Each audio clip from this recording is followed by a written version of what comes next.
Саламатсыздар ма? Бүгінгі азаматтық құқық пәні бойынша қарастыратын тақырыбымыз жеке тұлға азаматтық құқық субъектісі ретінде. Тұлғаның екі категориясы бар. Құқық субъектілері ең алдымен адамдар, яғни жеке тұлғалар. Әрбір адам құқық субъектісі. Бірақ құқықта субъектілердің басқа да категориясының бар екендігі мәлім. Бұл ұжымдар, ұйымдар, кәсіпорындар, қоғамдар және тағы да басқа құқық пен міндеттердің иелері болып табылады. Осы айтылған екі категориялы құқық субъектілерін, яғни адамдар мен ұйымдарды бір-бірінен ажырату үшін заңгерлер бұларды жеке тұлғалар және заңды тұлғалар деп бөледі. Жеке тұлға дегеніміз Қазақстан Республикасының азаматтары, басқа мемлекеттердің азаматтары, сондай-ақ азаматтығы жоқ адамдар. Ал заңды тұлға деп мекемелерді, ұйымдарды, кәсіпорындарды атайды. Құқық субъектілерін сипаттайтын негізгі құқық қасиеттері құқық қабілеттілігі болып табылады.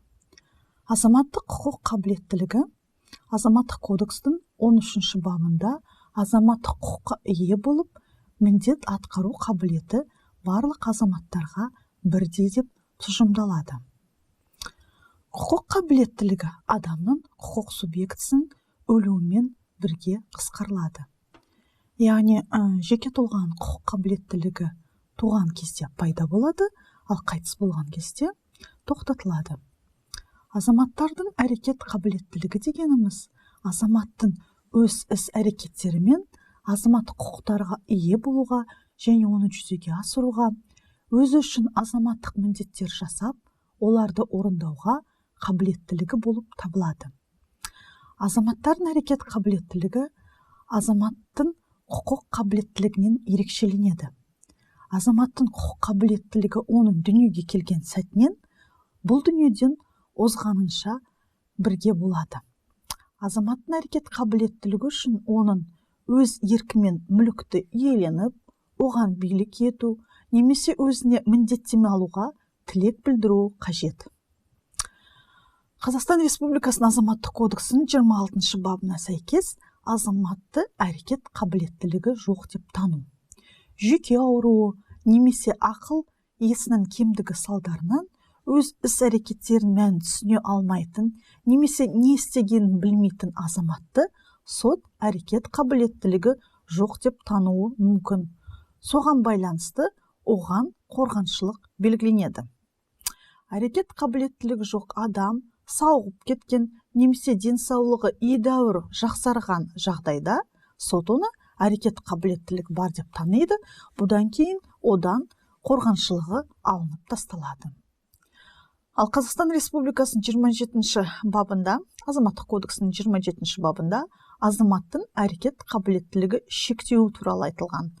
Оларға құмар ойындарға, бәс тігуге, спирттік ішімдіктерге немесе есірткі заттарға салыну салдарынан өзінің отбасын материалдық жағынан ауыр жағдайға ұшыратқан азаматтың әрекет қабілеттілігін сот Қазақстан Республикасының азаматтық процестік кодексінде белгіленген тәртіп бойынша шектеу мүмкін.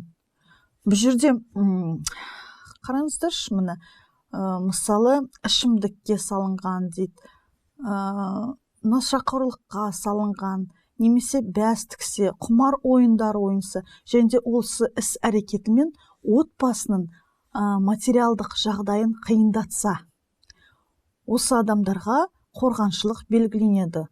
Ол тұрмыстық ұсақ мәмілелерді өз бетінше жасауға құқылы, басқа да мәмілелер жасайды. Сондай-ақ табысын, зейнетақысын және де өзге де кірістерін алуға және оларға билік етуге ол тек қамқоршысының келісімімен ғана жүзеге асыра алады. Азамат құмар ойындарға, бас тігуге, спирттік ішімдіктерге немесе есірткі заттарға салынуды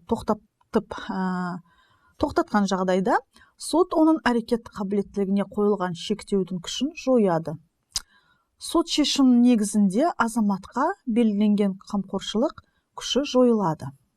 Және бізде тағы да бір айта кететін жайы бар. Кәмелетке толмаған адамды толығымен әрекетке қабілетті деп жариялау, яғни эмансипация. Ол Қазақстан Республикасының азаматтық кодексінің 22-1 бабында көрініс тапқан. Жасы 16-ға жеткен, кәмелетке толмаған адам, егер ол еңбек шарты бойынша жұмыс істейтін болса, немесе оның заңды өкілдерінің келісімімен кәсіпкерлік қызметпен айналысатын болса, толығымен әрекетке қабілетті деп жариялануы мүмкін. Одан кейін тағы да айта кететін жай бізде азаматты хабар-ошарсыз кетті деп тану.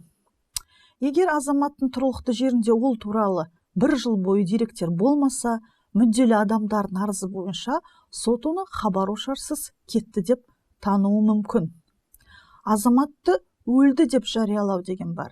Егер азаматтың тұрғылықты жерінде ол туралы 3 жыл бойы деректер болмаса, ал егер ол өлім қатері төнген немесе жазатайым оқиғадан қаза тапты деп жорамалдауға негіз болатын жағдайларда 6 ай бойы хабар-ошарсыз жоғалып кетсе, мүдделі адамдардың арызы бойынша сот оны өлді деп жариялауы мүмкін. Соғыс қимылдарына байланысты хабар-ошарсыз жоғалып кеткен әскери қызметші немесе өзге адам соғыс қимылдары аяқталған күннен бастап кемінде 2 жыл өткеннен кейін өлді деп жариялануы мүмкін. Азаматтардың есімі мен тұрғылықты жері. Ол дегеніміз не? Азаматтың құқығы мен міндеттерін алу мен жүзеге асыру тиісінше дербестікке ие болу керек. Әрбір жеке азамат өзінің атымен аталады. Азаматтық кодекстің 15 бабы 1 тармағына сәйкес азамат өз фамилиясы мен өз есімін, сондай-ақ қаласа әкесінің атын қоса ала алады. Азаматқа туған кезде ат қояды. Ал ата-анасы болмаған жағдайда оны тәрбиелеп отырған адам жүзеге асырады. Әдетте балаға ата-анасының фамилиясы беріледі. Егер әртүрлі фамилияда болса, онда ата-аналары қайсысын біреуі өздері келісіп шешеді, яғни таңдайды өздері. Назарларыңызға рахмет. Сау болыңыздар.